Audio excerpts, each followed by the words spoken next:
আমাদের লাইফ নিয়ে, আমাদের সমাজ নিয়ে, আমাদের ফ্যামিলি নিয়ে, আমাদের সন্তান আর সম্পদ নিয়ে আমরা super busy. We are leading a very super busy life. We don't have even a single time to think about death. মৃত্যু নিয়ে ভাবার একটা মুহূর্ত আমাদের নাই, কিন্তু পৃথিবীর সবচাইতে সুনিশ্চিত বিষয় হচ্ছে মৃত্যু, ঠিক কিনা? The most certain thing in our life is death.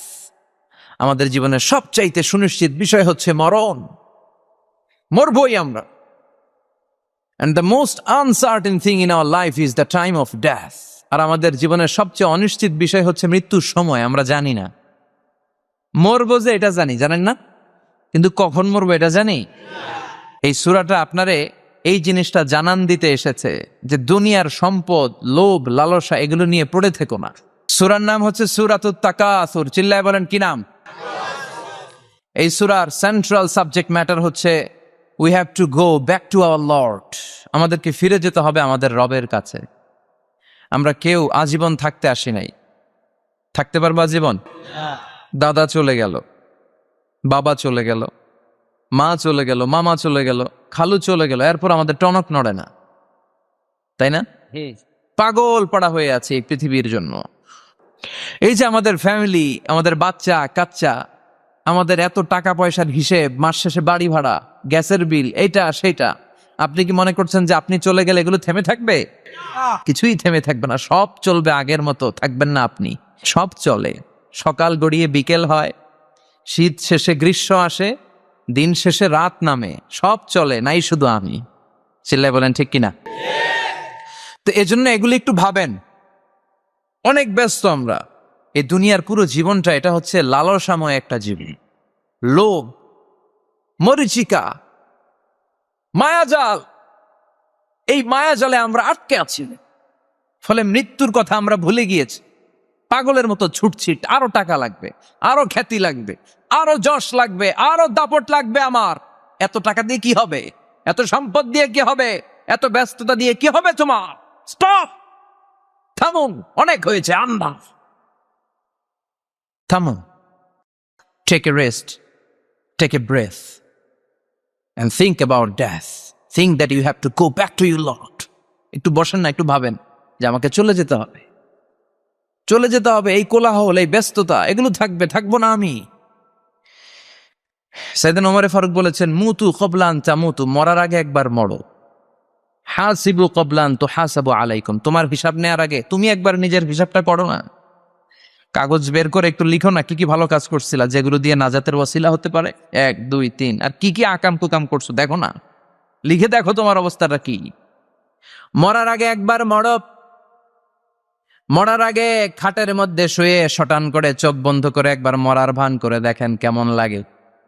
চোখটা বন্ধ করেন আর ভাবেন আপনি নাই, কি কি হতে পারে ভাবেন।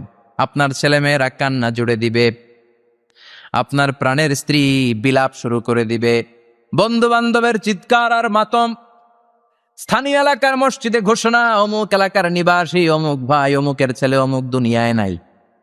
সব আত্মীয়রা চলে আসবে, ফেসবুকে স্ট্যাটাস দেয়া হবে, সবাই সবাইকে জানাবে বিকাল 4টায় অমুক হাই স্কুল ময়দানে আপনার জানাজা। ছুটে আসবে, সবাই ছুটে আসবে আপনাকে শেষ বিদায় দিতে, গুড বাই জানানোর জন্য, আল ওয়াদা, বিদায় জানাতে আসবে সবাই। 4 তাকবীর দিয়ে আপনার জানাজা হবে, অশ্রুসিক্ত জানাজায় আপনার বিদায় হবে। কাঠের খাটিয়ার মধ্যে করে কাঁধে তুলে আপনারে কবরে নেওয়া হবে। আগে থেকে খুঁড়ে রাখা কবরটার মধ্যে আপনারে বিছিয়ে দেয়া হবে। বাঁশের কচি দিয়ে তার উপরে মাটির চাপা দিয়ে সব চলে যাবে। ভাবেন না একবার চোখ বন্ধ করে, this is the circle of life, this is the nature of life. এটা সবার হবে, আমার হবে, আপনার হবে। এত মায়া, এত ভালোবাসা কই যাবে? কেউ থাকবে না, সবাই আপনার অন্ধকার কবরে রেখে দিয়ে চলে আসে। উপরে বাঁশের কঞ্চি, তার উপরে মাটির চাপা, অন্ধকার আর অন্ধকার। এই অন্ধকার যেন শেষ হতে চায় না, শুধুই অন্ধকার, ঠিক কিনা? এজন্য আমাদের চলে যেতে হবে। দাদা গেল, চাচা গেল, মামা গেল, আমাদেরকেও যেতে হবে, জোরে কোন ঠিক কিনা? সব পরে থাকবে, চলে যেতে হবে আমাদেরকে। এজন্য আখিরাতের কথা যেন আমাদের স্মরণ হয়। বিশ্বনবী বলতেন, নাহাইতুকুমান জিয়ারাতিল কবুর, আমি তোমাদেরকে কবর জিয়ারত করতে আগে নিষেধ করতাম, কিন্তু এখন নিষেধাজ্ঞা প্রত্যাহার করে নিলাম। এখন সব সময় তোমরা কবরের সামনে যাবা আর জিয়ারত করবা। কবরস্থানে যান তো? যান আপনারা? একটু যাবেন, একটু গেলে আখিরাতের কথাটা স্মরণ হবে। ওখানে ছোট শিশুরা শুয়ে আছে, কিশোর যুবকরা আছে, আপনার মতো তাগড়া যুবক মুরব্বীরা আছে। এরা এই এলাকায় থাকতো, এরা আকাশ থেকে নেমে আসে না, এই এলাকার সন্তান আজ নাই। একটা সার্টেন পিরিয়ড শেষে আপনিও থাকবেন না। This is the nature of life, this is the circle of life. ছোট্ট শিশু হয়ে এসেছিলেন, শৈশব, কৈশোর, যৌবন, প্রৌঢ়ত্ব। আগে ছিলেন সিঙ্গেল, বিয়ে করে হয়ে গেলেন ডবল।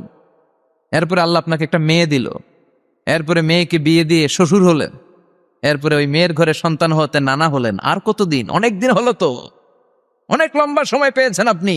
Think about that. এবার যাওয়ার কথা ভাবেন, আখিরাতের সামানের কথা ভাবেন, ফিরে যেতে হবে। কি শক্তিশালী যুবক, বার্ধক্য চলে আসলে লাঠি ছাড়া চলতে পারে না। কুচকুচে কালো দাড়ি সাদা হয়ে যায়, দাড়ির শুভ্রতা, বয়সের ভার, রং ধরা যৌবন জং ধরে শেষ। ঠিক কিনা? This is the circle of life. যুবক ভাইরা, এটাই জীবন, চলে যেতে হবে, কেউ থাকতে পারবে না। ঠিক কিনা? এটা রিমাইন্ডার আল্লাহ এই সূরার ভেতরে দিয়েছেন যে তোমাদেরকে ফিরে যেতে হবে, এই লোভ লালসা ছেড়ে দাও। রব্বুল আলামিন বলেন, আল্হাকুমুত তাকাসুরু হাত্তা যুরতুমুল মাকাবির। ও গোলাম, দুনিয়ার সম্পদ, লোভ লালসা তোদেরকে পাগল বানিয়ে দিয়েছে। এই লোভ পাগলামি কোনোদিন তোদের থামবে না যতদিন না তোরা কবরে ঢুকবি। ঠিক কিনা? কার কথা? আল্লাহ বললেন, দুনিয়ার সম্পদ আর লোভ আর মোহে তোমরা গাফেল হয়ে গিয়েছো। আখিরাতের কথা বেমালুম তোমরা ভুলে গিয়েছো। কিন্তু আখিরাতে তোমাদের যেতেই হবে, কবরের বাড়িতে তোমাদের ঢুকতেই হবে। ঠিক কিনা? যেতেই হবে। আমরা ভুলে যাই। আলহাকুমুত তাকাসুর, অতিরিক্ত পাওয়ার লোভ, বেশি বেশি খাওয়ার লোভ, বেশি বেশি জমানোর লোভ মানুষকে গাফেল বানিয়ে দিয়েছে। এটা মানুষের স্বভাব। আরো চাই, আরো চাই, এই স্বভাবটা আছে না নাই? দেখবেন ছোট বাচ্চারা মসজিদের দোয়া অনুষ্ঠান শেষে জিলাপি দেয় না? আগে বাতাসা দিত না, এখন কি দেয়? জিলাপি দেয়, মিষ্টি দেয়। তো মসজিদের 2-3 গেট থেকে যদি দেয়, ছোট বাচ্চারা দেখবেন এদিক দিয়ে কয়েকটা নেয়, নিয়ে আবার ওই গেটে লাইন ধরে। ওর হাত হলো ছোট হাত, ওর হাত ভর্তি জিলাপি, আর নেওয়ার জায়গা নেই, এরপর আরেক জায়গায় লাইন ধরছে। আরো লাগবে, আরো লাগবে, এই আরো আরো আরো চাই। এই স্বভাবটাই মানুষকে কুড়ে কুড়ে শেষ করে দিয়েছে। এত লাগবে কেন তোমার?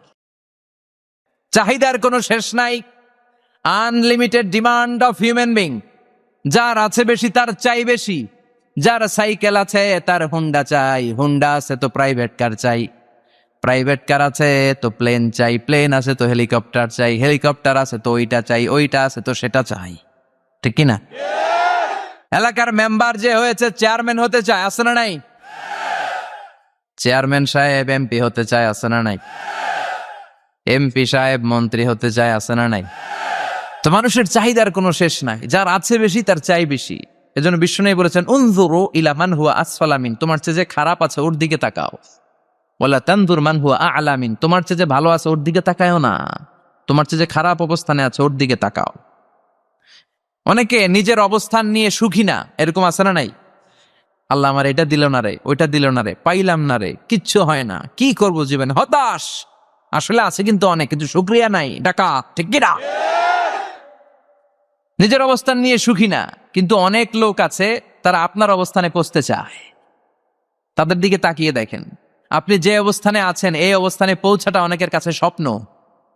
তারা প্রতিনিয়ত সংগ্রাম আর স্ট্রাগল করে যাচ্ছে আপনার অবস্থানে পৌঁছতে, আর আপনি এটা নিয়ে সন্তুষ্ট না। শেখ সাদির নাম শুনেছেন? বালাগাল উলা কাশাফাত দুজা, এই কবিতাটার রচয়িতা ইরানের বিখ্যাত এক কবি। উনি একবার আর্থিক সমস্যার মধ্যে দিয়ে সময় কাটাচ্ছেন, টাকা নাই, পয়সা নাই, পায়ে দেওয়ার মতো জুতা নাই। উনি খুব দুঃখ পেলেন, হায় রে, আমি ইরানের এত বড় কবি, আমার পায়ে দেওয়ার মতো জুতা নাই। দুঃখ ভরা মন নিয়ে রাস্তায় হাঁটতে বেরোলেন। হাঁটতে হাঁটতে হঠাৎ দেখলেন একটা লোক শুয়ে শুয়ে কাঁদছে, ওই লোকটার 2টা পাই নাই,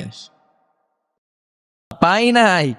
উনি সেজদায় পড়ে গেলেন, আল্লাহর কাছে ক্ষমা চাইলেন, আল্লাহ অনেক দিয়েছো, শুকর আলহামদুলিল্লাহ। এজন্য যেই পরিস্থিতিতেই থাকি না কেন আমরা কি পড়বো? জোরে বলেন, কি পড়বো? এজন্য আল কানাতু মিনাল ইসলাম, অল্পে তুষ্ট থাকার নাম হলো ইসলাম। সম্পদ লাগবে কিন্তু সম্পদের পাহাড় লাগবে না, ঠিক কি না? অল্প খান, অল্প পড়েন, অল্প জামান, অল্পের ভেতরে বরকত ঢুকাইয়া দিছে কে? দেখবেন যাদের সম্পদ অল্প তারা সুখী বেশি। জরিপে এটা দেখা গিয়েছে, অনেক সার্ভেতে এটা এসেছে, যারা সম্পদশালী এরা দুঃখী বেশি, এদের দুঃখ বেশি, টেনশন বেশি। খুব স্বাভাবিক, টাকা যার বেশি রোগ তার বেশি, টাকা যার বেশি টেনশন তার বেশি, টাকা যার বেশি ঘরে শান্তি তার কম। আছে না নাই? ঘরের ভেতরে অশান্তি, ছেলে কথা শোনে না, ছেলে টানে গাঞ্জা, মেয়ে করে পরকিয়া। আছে না নাই? স্ত্রী কথা শোনে না, ভালোবাসা নাই, ঘরটা জাহান্নামের টুকরা। রোগ বালাই, এক একটা হসপিটাল বিল পরিশোধ করতে মাসে 5 লাখ 10 লাখ। আছে না নাই? কিছু খেতে পারে না, ডাক্তার একেবারে ডায়েট মেনু বেঁধে দিয়েছে। ডায়েট, ভেরি ডায়েট মেনু, এটা এটা এটা এটা কিছুই খাবেন না, শুধু গরু খাবেন না, খাসি খাবেন না, চিংড়ি খাবেন না, খালি ঘাস খাবেন। ইচ্ছে মতো ঘাস খাবেন, মানে ঘাস জাতীয় যত আইটেম আছে সব খাবেন। শাক খাবেন, সবজি খাবেন, সালাদ খাবেন। গরু, চিংড়ি, মুরগি, গোশত, ইলিশ কিছু খেতে পারে না। তাহলে রোগ বেশি, খাওয়ার মজা নাই, ঘরে সাংসারিক শান্তি নাই, খালি বেড়া মার বেড়া, ঠিক কিনা? কিন্তু সম্পদের পাহাড় গড়েছে। আর অল্প যারা খায়, অল্প পড়ে, রিক্সাওয়ালা, কুলিওয়ালা, অল্প বেতনের চাকরি, কিন্তু হক হালালি মেনে চলে, দেখবেন শান্তি আছে অনেক। হ্যাঁ, বাসা ভাড়া দেয়, ফ্যামিলি চালায়, বাচ্চাদের স্কুল বিল, এরপরও মাস শেষে 1-2 হাজার টাকা হাতে থেকে যায়। আর ওর প্রতি মাসে 10 কোটি টাকা ইনকাম, তারপরও ব্যাংকের ঋণ আছে না নাই? সুখ কারে বলে? কিভাবে আপনি সুখকে ডিফাইন করবেন? সুখ তো টাকায় কিনা যায় না, শান্তি টাকা দিয়ে হয় না, শান্তি দেওয়ার মালিক কে? শান্তি আছে অল্প খেয়ে শুকর করার মধ্যে, শান্তি আছে আলহামদুলিল্লাহর মধ্যে। চিল্লায় বলেন ঠিক কিনা? এজন্য অল্প খাবো, অল্প পড়বো, অল্প জামাবো, অল্পের ভেতরে বরকত দিয়েছে কে? দেখেন ধনী ভাইরা খেতে পারে না, কিন্তু রিক্সাওয়ালার কি সমস্যা হয়? রিক্সাওয়ালারা সব খেতে পারে। কুলিওয়ালা, দিন মজুর, এরা একেবারে স্লিম সুঠাম দেহি, মেদহীন পেট, পেটে কোনো মেদ নাই, ভুড়ি নাই। আর কুটিপতিদের মেদ আছে না নাই? এত বড় বড় পেট, ঠিক কিনা? আমাদেরও পেট আছে, তবে হালাল পেট, এটা হারাম টাকা দিয়ে এই ভুড়ি বানাই নাই আমরা। চিল্লে বলেন ঠিক কিনা? রিক্সাওয়ালা, কুলিওয়ালা নিজেও নামাজ পড়ে, বউও নামাজ পড়ে, বাচ্চাটাও নামাজ পড়ে, রিক্সা চালায় আর জিকির করে লা ইলাহা ইল্লাল্লাহু মুহাম্মাদুর রাসূলুল্লাহ সাল্লাল্লাহু। সুখ আর শান্তি, তাদের ঘরে সুখ। ধনী, কোটিপতি, ভিআইপি, সিআইপিস, এদের রাতে ঘুম নাই। 1 ঘন্টা ঘুমানোর জন্য 4টা ট্যাবলেট খাওয়া লাগে, এরকম আছে না নাই? কিন্তু ঘুমের জন্য যে ট্যাবলেট খাওয়া লাগে রিক্সাওয়ালা এটা জানেই না। ওর যেখানে রাইত ওইখানেই ওর মাথা বিছনায় লাগতে দেরি, ওর ঘুম আসতে দেরি হয়। ওর ঘুমে নাকের ডাকের আওয়াজে ট্রাকের ইঞ্জিনও ফেল। সুবহানাল্লাহ পড়েন। এজন্য অনেক বেশি সম্পদের পাহাড় করা লাগবে, এই চিন্তা যেন আমাদের মাথায় না আসে। চিল্লায় বলেন ঠিক কিনা? এজন্য রব্বুল আলামিন বলেন আল্লাকুমুত তাকাসুর হাত্তা যুরতুমুল মাকাবির। বেশি বেশি সম্পদ উপার্জনের আকাঙ্ক্ষা তোমাদেরকে আখিরাত থেকে গাফেল বানিয়েছে। এই গাফলতি কশিন কালেও তোমাদের কমবে না যতক্ষণ না তোমরা কবরে ঢুকবা।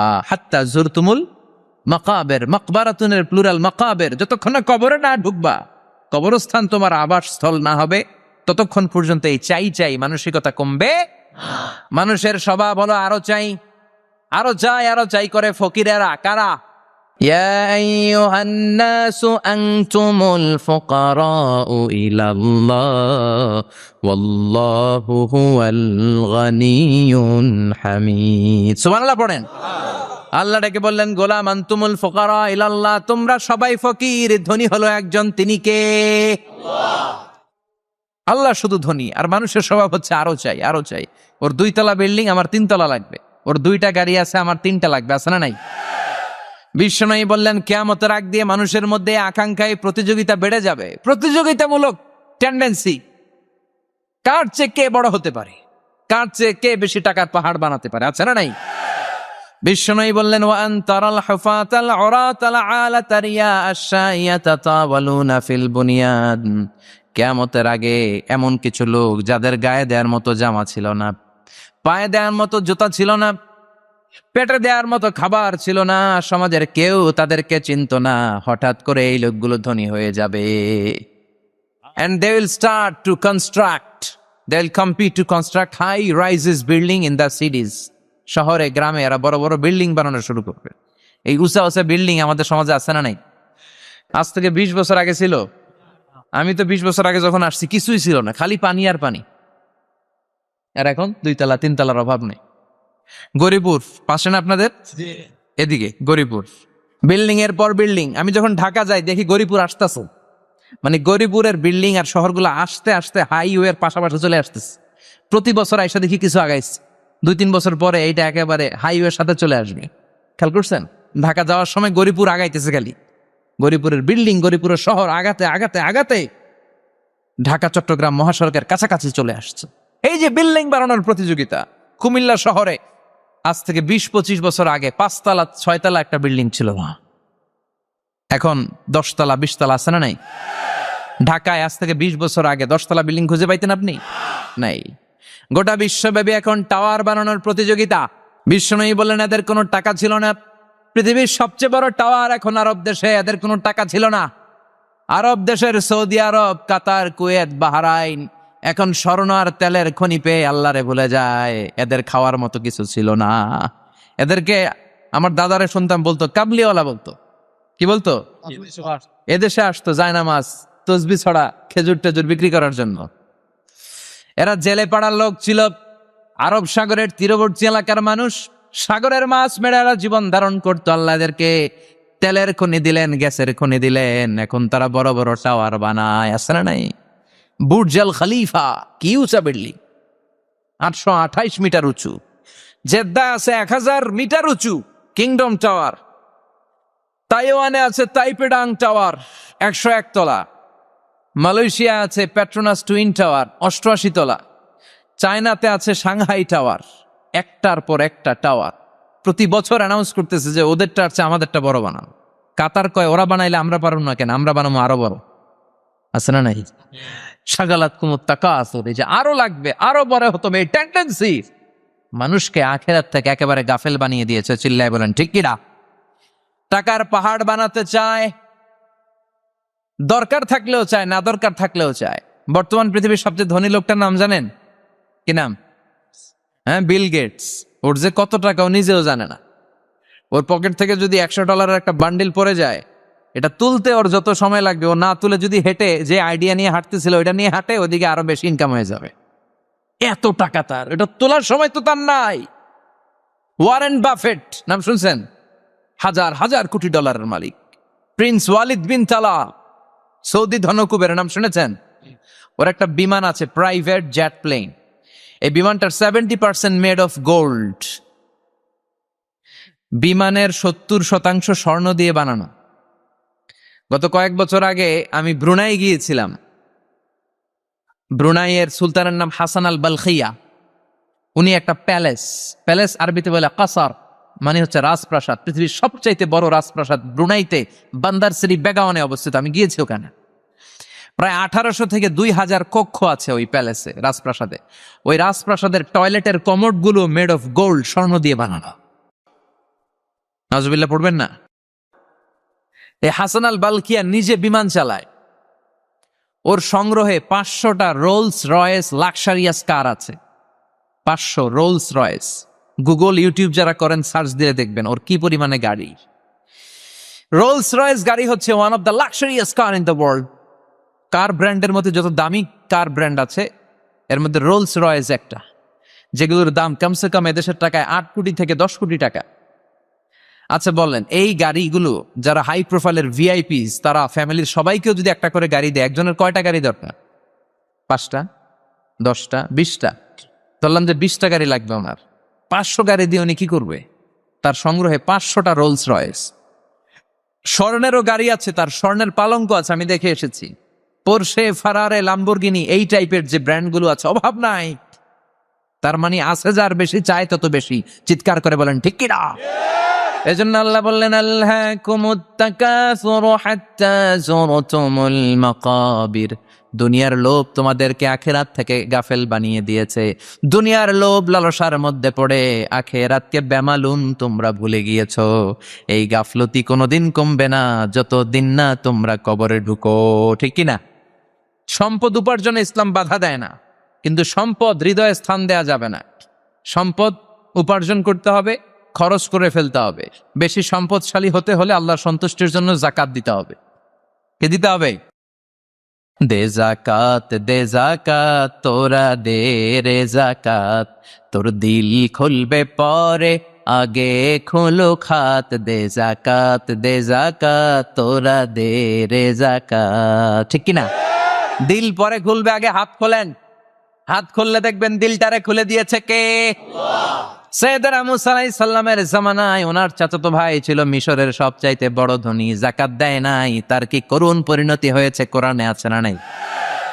এত সম্পদ ছিল, তার সম্পদগুলো সে সিন্ধুকে আটকে রাখতো। আর এই সিন্ধুকের চাবিগুলো আলগানোর জন্য, কাঁধে নেওয়ার জন্য 10 জন লোক লাগতো। সিন্ধুক কাঁধে নেওয়ার জন্য, সিন্ধুকের চাবির গোছা কাঁধে নেওয়ার জন্য কয়জন? তাহলে কি পরিমাণ সম্পদ ছিল? সাইয়েদনা মুসা বললেন, সম্পদের মালিক তুই হস নাই, আল্লাহ বানাইছে। কারণ বলে, ইন্নামা উতীতুহু আলা ইলমিন ইনদি, আল্লাহ আমারে সম্পদ দেয় নাই, আমি আমার মেধা খাটিয়ে সম্পদ বানিয়েছি। যাকাত আমি দেব না। মুসা বললেন, তাহলে আযাবে পড়বি। কারণ কয় পারলে আযাব আনব। আল্লাহ বললেন, ফাখাসাফনা বিহি ওয়া বিদারহিল আরদ, ও মুসা নিরাপদ দূরত্বে চলে যাও, এখনই ভয়ঙ্কর ভূমিকম্প হবে, আযাব দেব। কারণ সহ কারণের সব সম্পদ আমি জমিনের ভেতরে ঢুকায়া দেব। আমি নিজে কারণের বাড়ি দেখে এসেছি। মিশরের রাজধানী কায়রো থেকে প্রায় 150 কিলো দূর একটা জেলা আছে, ফায়ুম জেলা। ওইখানে কারুনকে আল্লাহ তার সব সম্পত্তি সহ মাটিতে দাবিয়ে দিয়েছেন। দাবাতে দাবাতে হাঁটু পর্যন্ত যখন কারুন জামিনে দেবে যায়, ভাবছে উঠে যাবে। কোমর পর্যন্ত যখন মাটির মধ্যে দেবে যায়, ভাবছে উঠতে পারবে। গলা পর্যন্ত যখন দেবে যায়, হাত তুইলা কয় আমি ঈমান আনলাম। ও মুসা, সব সম্পদ তোর আর তোর আল্লাহর লইয়া যা, খালি আমারে বাঁচা, আমারে। সব গাদ্দারদের একই পরিণতি। ফেরাউনরেও যখন আল্লাহ লোহিত সাগরে পানি খাওয়াতে খাওয়াতে পেটটা এত বড়, হাত তুইলা কয় আনামিনাল মুসলিমিন, আমি মুসলমান, আমি ভালো মানুষ। আল্লাহর কোরআন সাক্ষী, সে বলেছে আনামিনাল বনি ইসরাইলরা যে আল্লাহরে মানে, আমিও তারে মানি, আমিও আল্লাহর দলের একনিষ্ঠ কর্মী। আর পানি খাইতে পারি না, আল্লাহ বাঁচাও। আল্লাহ কয় আরো খা। শেষ, ফেরাউন শেষ, নমরুদ শেষ, কারুন শেষ। পুরো সম্পদ সহ আল্লাহ কারুনকে জামিনের ভেতরে দাবিয়ে দিলেন। এজন্য সম্পদ যাদের বেশি, জাকাত দেওয়ার দরকার আছে না নাই? দারিদ্রতা বিমোচনের জন্য জাকাত দিবেন। জাকাতের শাড়ি লুঙ্গি এইভাবে না। অনেকে কিন্তু দেয় জাকাতের শাড়ি, জাকাতের লুঙ্গি, জাকাতের গামছা, এরকম ডাকাইত আছে না নাই? বাংলাদেশে এমনও হয়েছে, জাকাতের শাড়ি দিবে বলে সে পত্রিকায় নিউজ করেছে, আর ওই শাড়ি আনার জন্য শাড়ি দিবে 5,000, মানুষ এসেছে 5 লক্ষ। পদপৃষ্ঠ হয়ে 11 জন নারী এক জায়গায় মারা গিয়েছে। কিয়ামতের দিন আল্লাহ বিচারের কাঠগড়ায় এই বিজনেস ম্যাগনেটকে দাঁড়িয়ে সেদিন জিজ্ঞাসা করবে যে কেন তুই এদেরকে কষ্ট দিয়েছিলে, চিল্লা এখন ঠিক কিনা? এদের মৃত্যুর দায়ভার এই শিল্পপতি এড়াতে পারবে না। জাকাতের শাড়ি, জাকাতের লুঙ্গি বিতরণের জন্য আল্লাহ তোমারে ধনী বানায় নাই। ধনীদের দায়িত্ব হলো গরিবের হাতে সম্পদ পৌঁছে দেয়া। ওফি আমওয়ালিহিম হাক্কুন লিসাইলি ওয়াল মাহরুম। গরিব আমার কাছ থেকে সম্পদ আর জাকাত নিয়ে সে আমার প্রতি করুণা করেছে। আমি জাকাত দেই বলে আমি কোনো দয়া দেখাই নাই। কথা বুঝতে পেরেছেন? আইডিয়াটা ক্লিয়ার করে নেন। জাকাত দেয়া আমার জন্য কি? কথা বলেন, ফরজ। আর যে জাকাত নেয় তার জন্য জাকাত খাওয়া কি ফরজ? আমি গরিব মানুষ, আমি জাকাত খাবো না, না খাইয়া থাকুন, রোজা রাখুন। কথা কন। আমার যে জাকাত নেওয়া লাগবে এমন কোনো কথা নাই, কিন্তু আমি যে ধনী, আমার দিতেই হবে, এটা ফরজ। তার মানে আমি দিয়ে আমি দয়া করি নাই, ও নিয়ে আমারে বাঁচাইয়া দয়া করে গেছে। চিৎকার করে বলো ঠিক কিনা? ইসলাম বলে রাস্তার এক পাশে 5 তলা আর এক পাশে গাছতলা, এটার নাম ইসলাম না। খেটে খাওয়া মানুষ, সুবিধা বঞ্চিত মানুষদের দ্বারে যে তুমি জাকাতের টাকা পৌঁছে দাও। জাকাতকে ফরজ করা হয়েছে দারিদ্রতা বিমোচনের জন্য। আপনি শাড়ি লুঙ্গি দিলে কি হবে? ওরে শাড়ি দিচ্ছেন দুপুরে, রাত্রেবেলা ও আরেক জায়গায় লাইন ধরে আছে, বিরিয়ানির প্যাকেট দিতেছে ওইখানে। কথা কোন? সারাটা বছর ও জাকাতের টাকা নেবে, ওর কিচ্ছু হবে না।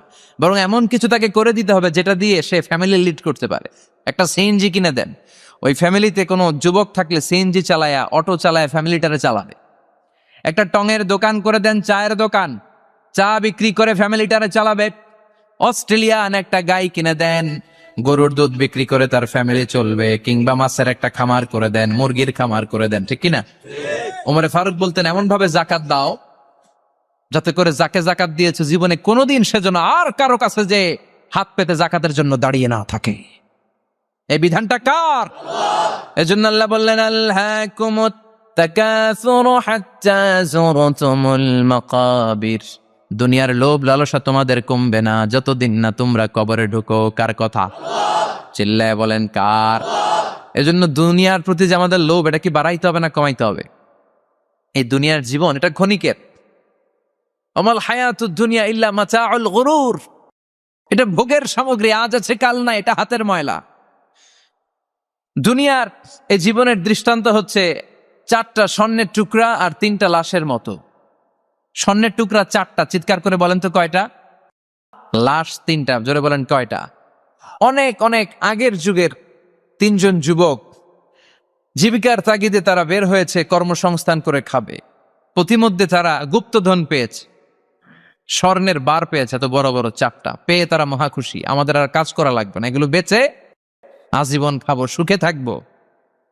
তো 3জন মিলে বলল 4টা স্বর্ণের টুকরা 3জনের মধ্যে ভাগ করে দেওয়ার আগে একজন এক কাজ কর, বাজার থেকে কিছু রুটি নিয়ে আয়, খুব ক্ষুধা লেগেছে, খেয়ে নেই।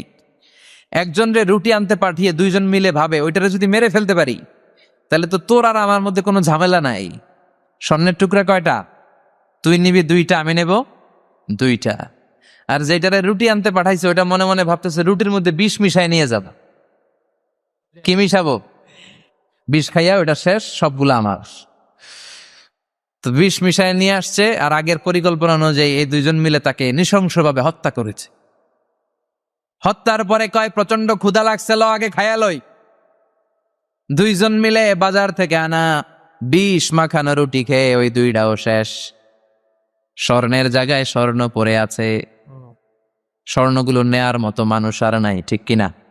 এজন্য মানুষের এই চাহিদা কমবে না। বিশ্বনবী বলেন লাউ আন্না লিকুল্লি ইবনে আদম ওয়াদিয়ান মিন যাহাব আহাব্বা আই ইয়াকুনা ইলাইহি ওয়াদিয়ান। আল্লাহ প্রত্যেককে, আমাদের প্রত্যেককে যদি একটা করে স্বর্ণের পাহাড়ের মালিক বানিয়ে দেয়। কয়টা করে পাহাড় দেখছেন কোনোদিন? কই দেখছেন? চিটাং গেছিলেন? এই চট্টগ্রামে গেলে দেখা যায় কি পাহাড়। এই একটা পাহাড় স্বর্ণের, এক একটা স্বর্ণের পাহাড়ের মালিক যদি আমাদের এক একজনকে বানায় দেওয়া হয়, এরপর আমরা চাবো আরেকটা স্বর্ণের পাহাড়ের মালিক কেমন করে হওয়া যায়। আচ্ছা বলেন তো, একটা স্বর্ণের পাহাড় আমার 14 পুরুষ বিক্রি করে খাইলেও শেষ করতে পারবো এটা? তো আরেকটা কেন লাগবে আমার? ওয়ালা ইয়ামলা আফাহু ইল্লা তুরাব। বিষ্ণু বলেন কবরের মাটি যতক্ষণ না তোর মুখে না ঢুকবে, তোর এই চাওয়া চাওয়া খাই খাই সব বন্ধ হবে না। এজন্য আল্লাহ বললেন আলহাকুমুত তাকাসুরু হাত্তা যুরতুমুল মাকাবির। দুনিয়া তোমাদেরকে গাফেল বানিয়ে দিয়েছে, গাফলতি কমবে না যতদিন না কবরে ঢুকো। কবরে ঢুকা লাগবে, কবরে ঢুকা লাগবে না? কবরে আমাদেরকে যেতেই হবে, যেখানেই থাকেন। কবরের প্রশ্ন আছে না নাই?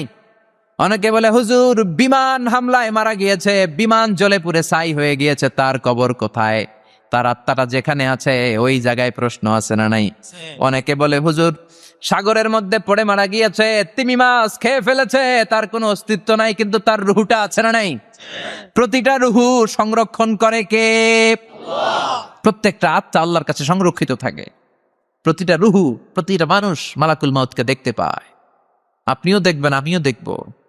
মুমিনদের কাছে এসে মালাকুল মাউত একজন যুবকের বেশে সাদা ধবধবে জুব্বা পরে সুগন্ধি মেখে মুমূর্ষ ব্যক্তির শিওরে বসে বসে বলে ইয়া আইয়াতুহান নাফসুল মুতমাইন্না, হে প্রশান্ত আত্মা, উখরুজি ইলা মাগফিরাতুল্লাহি ওয়া রিদওয়ানি, আল্লাহর ক্ষমা আর দয়ার দিকে বের হয়ে আসো। বলা মাত্রই মুমিনের আত্মাটা স্মুথলি বের হয়ে আসে। কাফান মিন আকফানিল জান্নাহ, হানুত মিন হানুতিল জান্নাহ, জান্নাত থেকে আনা সুগন্ধি কাফনের মধ্যে পেঁচিয়ে তিনি রুহুটাকে নিয়ে ইল্লিনে চলে যায়। সরাসরি দেখে মালাকুল মাউতকে। আর যারা ইসলাম বিরোধী, কোরআন বিরোধী, তাদের সামনে এসে মালাকুল মাউত ত্রাস সৃষ্টি করে আগে, ধমক। হাইওয়েতে মাঝে মাঝে ডাকাতি হয় না? বাসগুলোর মধ্যে যখন ডাকাতি হয়, বাসে থাকে 50 জন, ডাকাত ঢুকে 5 জন, এই 5 জনের ভয়ে সবগুলো পেশাব করে দেয়। কারণ ত্রাস সৃষ্টি করে, এসেই চাইনিজ কুড়াল দিয়ে আগে কোবায় দেয় 4-5 জন। রক্ত দেখে কি দেওয়ার সব আগে রেডি করে রাখে। মালাকুল মাউত এসে কাফের নাস্তিক মুশরিকদের সামনে সেরকম একটা ত্রাস সৃষ্টি করে, ভয়ে লোকটা কাঁপতে থাকে। ওর কাছে ভদ্র ভাষায় কথা বলে না, সুন্দর জামা পরে আসে না, কালো কুচকুচে চেহারা, ভয়ঙ্কর একটা রূপ নিয়ে, আকৃতি নিয়ে ইসলাম বিরোধীদের মাথার সামনে আসে, দুর্গন্ধযুক্ত চেহারার দেহ নিয়ে ধমক দিয়ে বলে, ও পাপাত্তা, ইয়া আইয়াতুহান নাফসুল খাবিসা উখরুজি ইলা গাদাবিল্লাহ, হে পাপাত্তা, আল্লাহর রাগ, ক্রোধ আর গজবের দিকে বের হয়ে আয়। মুমিনের আত্মা বলার সাথে সাথে যেমনি মুমিনের দেহ থেকে বের হয়ে জান্নাতি কাফনের ভেতরে ঢুকে, কাফেরদের আত্মাও কি এরকম তাড়াতাড়ি বেরোতে চায় নাকি? কাফেরদের আত্মা বেরোতে চায় না, ডানে দৌড়, বায়ে দৌড়, সামনে দৌড়, পেছনে দৌড়, আহা, দৌড়াদৌড়ি করে। মালাকুল মাউত এটাকে টেনে হিচড়ে, একটা জীবিত ছাগলকে জবেহ না করে, জবাই না করে, তার চামড়া উল্টার দিকে টেনে হিচড়ে বের করলে ছাগলটা যত কষ্ট পায়, এর সে কমসে কম 70 গুণ বেশি কষ্ট দিয়ে কাফের মুশরিক আর গাদ্দারদের রূহ কবজ করা হয়। আল্লাহ, এই পরিস্থিতি থেকে তুমি আমাদের বাঁচাও। মুমিনদের রূহ যেমনি কবজ হয়, ওইভাবে রূহ কবজের ব্যবস্থা করে দিও। ইমানের মৃত্যু নসিব করে দিও, শাহিদি মৃত্যু নসিব করে দিও। আমাকে শহীদ করে সেই মিছিলে শামিল করে নিও, যে মিছিলের নেতা মীর হামজা খোবায়েবে খাব্বাব, আল্লাহর কাছে ছিল অতি প্রিয়, শামিল করে নিও। আমাকে শহীদ করে সেই মিছিলে শামিল করে নিও। পড়েন আমিন, আরো জোরে পড়েন আমিন। তার মানে বিমান দুর্ঘটনায় হোক, কিংবা লঞ্চ ডুবিতে হোক, কিংবা আগুনে পড়ে হোক, কিংবা আত্মঘাতী হামলায় হোক, যে যেখানেই মারা যায়, কবরের 3টা প্রশ্ন তার জন্য আছে না নাই? ইসলাম বিরোধীদের জন্য প্রশ্ন 3টা, আপনারা যারা মুমিন তাদের জন্য 4টা, আপনাদের জন্য একটা বেশি। আলহামদুলিল্লাহ। কোন কবরে এসে প্রথম প্রশ্ন করবে, মুনকার নাকির যখন চলে আসবে, 40 কদম যখন আত্মীয় স্বজনরা লাশটাকে কবরের মধ্যে দিয়ে 40 কদম চলে যায়, তখনই ফেরেশতা চলে আসে। আহা, শেষ, সব শেষ। এসেই পরীক্ষা শুরু। মার রব্বুক, তোর রবের নাম কি? চিল্লায় বলেন, আমাদের রবের নাম কি? আমরা বলবো রব্বি আল্লাহ, আল্লাহ আমারে রব। দমে দমে তনু মনে তারি অনুভব। পড়েন, আল্লাহ আমারে রব। তোমার দুনিয়াতে আমি যেদিকে তাকাই, অথই নেয়ামাতে ডুবে আছি সবাই। পাখ পাখালির গানে শুনি তসবি কল রব, তসবি কল রব, আল্লাহ আমারে রব। প্রথম প্রশ্ন, তোমার রবকে? আমরা বলবো আমাদের রব আল্লাহ। দ্বিতীয় প্রশ্ন, ওমা দীনু, তোমার ধর্মের নাম কি? আমরা কি বলবো? তৃতীয় প্রশ্ন, বিশ্বনবীর চেহারা দেখে বলা হবে আতারিফু হাদার রাজুল, এই লোকটারে চিনো নাকি? আমরা বলবো চিনি, আমাদের প্রাণের নবী, ঠিক কি না? চাঁদের চেয়ে সুন্দর তুমি নবী আমার কমলিওয়ালা, দু জাহানের বাদশাহ তুমি প্যারা নবী সাল্লে আলা, চাঁদের চেয়ে সুন্দর তুমি নবী আমার কমলিওয়ালা, ঠিক কি না? 3টা প্রশ্নের যথাযথ উত্তর যখন দিয়ে দিলেন, আপনার জন্য অতিরিক্ত আরেকটা প্রশ্ন করা হবে, ওয়ামা ইলমুক, তোমার নলেজ কি? 3টা প্রশ্নের উত্তর যে তুমি করতে পারলা, কিভাবে পারলা, কেমনে জানলা? নকল করে বলছো নাকি জেনে বুঝে আসছো? নকল হয় না? নকল হয়। এখন মনে হয় এগুলো একটু কমছে। একটা সময় ছিল অনেক নকল হইতো। পাঞ্জাবের ভিতরে নকল, পকেটের নকল, টুপির ভিতরে নকল, মৌজার ভিতরেও নকল। এমনকি মেয়েরাও নকল করে পরীক্ষার হলে, আসে না নাই? স্কেলের মধ্যে লিখে নিয়ে যায়, হাতের মধ্যে লিখে নিয়ে যায়, ওড়নায় লিখে নিয়ে যায়, কাপড়ে লিখে নিয়ে যায়, আসে না নাই? ফেরেশতারা বলবে নকল করছো নাকি? কেমনে জানলা? 3টা প্রশ্নের উত্তর তুমি কেমনে বললা? আল্লাহ তোমার রব, ইসলাম তোমার ধর্ম, এই লোকটা বিশ্বনবী, কেমনে চিনলা? আপনাকে তখন বলতে হবে আমি কোরআন থেকে শিখেছি, আমি হাদিস থেকে শিখেছি, আমি ইসলাম জেনে বুঝে মেনেছি, আমি আন্দাজে কোথাও ঘুরি নাই। চিল্লা এখন ঠিক কিরা? আপনাকে বলতে হবে। এজন্য শিখতে হবে, প্রতিনিয়ত ইসলাম সম্পর্কে জানতে হবে, আখের গোছাতে হবে, জীবনটাকে আলোকিত করতে হবে, চিল্লায় বলেন ঠিক কিনা? চারটা প্রশ্নই যখন হয়ে গেল, ফেরেশতারা বলবে আহলান ওয়া সাহলান ওয়া মারহাবান বিক, খোশামদেদ, কংগ্রাচুলেশন, খোশামদেদ, কংগ্রাচুলেশন, সব প্রশ্নের উত্তর তুমি পেরেছো। ফায়ুফসাহু লাহু কবরুহু ৭০ যিরান, আপনার কবরটারে ৭০ হাত লম্বা করে দেয়া হবে। ওয়ায়ুফতাহু লাহু বাবুন ইলাল জান্নাহ, আপনার কবর থেকে জান্নাতের দিকে দরজা খুলে দেয়া হবে। ওয়ায়ুলবাসু মিন লিবাসি আহলিল জান্নাহ, জান্নাতের 2টা রেশমি কাপড়ের পোশাক এনে আপনারে পরিয়ে দেয়া হবে। আর বলা হবে নাম কানাউমিল আরুস, ঘুমাও, sleep, you should get some sleep now, তোমাকে লম্বা সময় পাড়ে দিতে হবে, ঘুমাও। কানাউমিল আরুস, যেমনি বর বাসর রাতে আরামসে ঘুম দেয়, বাসর রাতে যেমনি বর কনেকে নিয়ে মধুর ঘুম দেয়, তুমিও ঘুমাও, কেউ তোমার ঘুম ভাঙবে না। কিয়ামতের জন্য ইসরাফিলের সিংহায় যে ফুৎকার আছে, ওই ফুৎকার ছাড়া কোনো কিছুই তোমার ঘুম ভাঙাতে পারবে না। আলহামদুলিল্লাহ পড়েন। আল্লাহ আমরাও যেন 4টা প্রশ্নের উত্তর দিয়ে লম্বা একটা ঘুম দিতে পারি, পড়ে না আমিন। ওয়াম্মাল কাফির ওয়া আহলুশ শিমাল, আর ইসলাম বিরোধী যারা, তাদের সামনে আসবে মালাকান আসওয়াদান আজরাকান, কৃষ্ণ বর্ণের দেহ, নীলাভ বর্ণের 2টো চোখ, গায়ের রং কালো, চোখের রং নীল, দেখতে কেমন লাগে? আলিফ লাইলার ভূতের মতো। তখন গায়ের রং কালো, চোখের রং নীল, ফেরেশতা 2টা আসবে, এসে ত্রাস সৃষ্টি করবে, এসে বলবে বল তোর রবের নাম কি? মার রব্বুক। মুশরিক, কাফের, নাস্তিক এরা বলবে আমি জানি না আমার রবকে, আমি জানি না, আমি তো আজীবন শুধু চেয়ার করেছি, মদ খেয়েছি, আমি ধর্ষণে সেঞ্চুরি করেছি দুনিয়ার বুকে, আমি টেন্ডারবাজি করেছি, চাঁদাবাজি করেছি, আমি মাস্তানি করেছি, আমার দাপটে এলাকার ইসলাম প্রিয়রা বাসায় ঘুমাতে পারে না। আমি ছিলাম টেন্ডারবাজ, আমি ছিলাম গডফাদার, সন্ত্রাসীদের লিডার, আমি ছিলাম ডন, আমি ছিলাম ডনের ডন, আমি ছিলাম মাস্তান, রংবাজ, রব টপ কি আমি তো জানি না। লাদ্রি লাদ্রি, আমার জিজ্ঞেস করো না।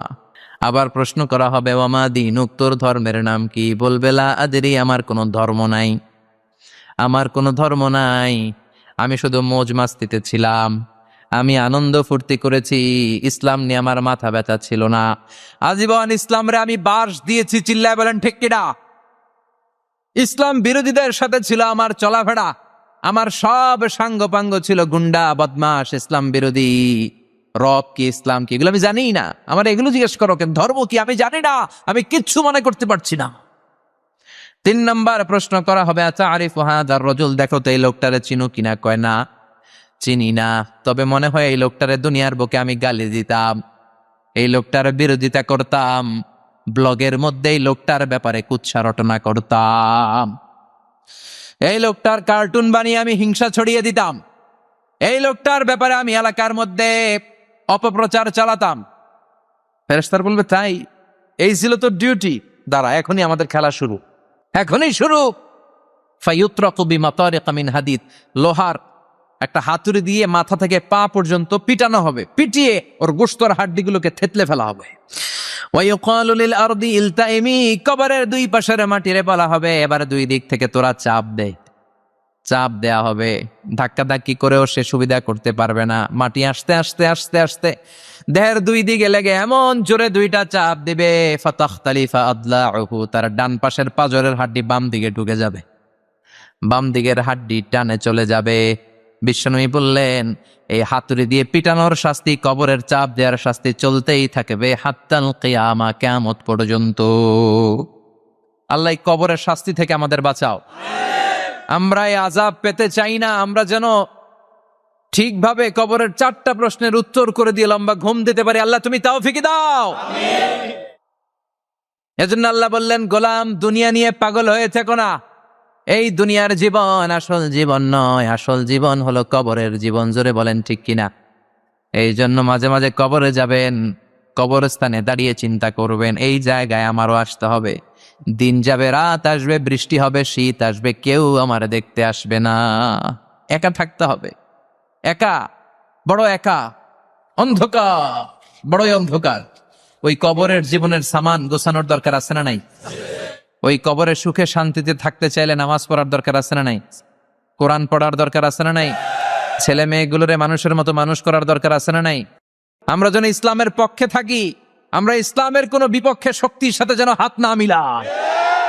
সব সময় যেন আমরা কোরআনের পক্ষে থাকি, ইসলামের পক্ষে থাকি। 5 ওয়াক্ত সালাতগুলো যেন জামাতের সাথে আদায় করি, আব্বা আম্মার যেন খেদমত করি, আর বিনয়ী মানুষ যেন হতে পারি। ঠিক কিনা? আল্লাহ আমাদের সবাইকে কথাগুলো বুঝে আরো আমল করার তৌফিক দান করো। আরো জোরে পড়েন আমিন।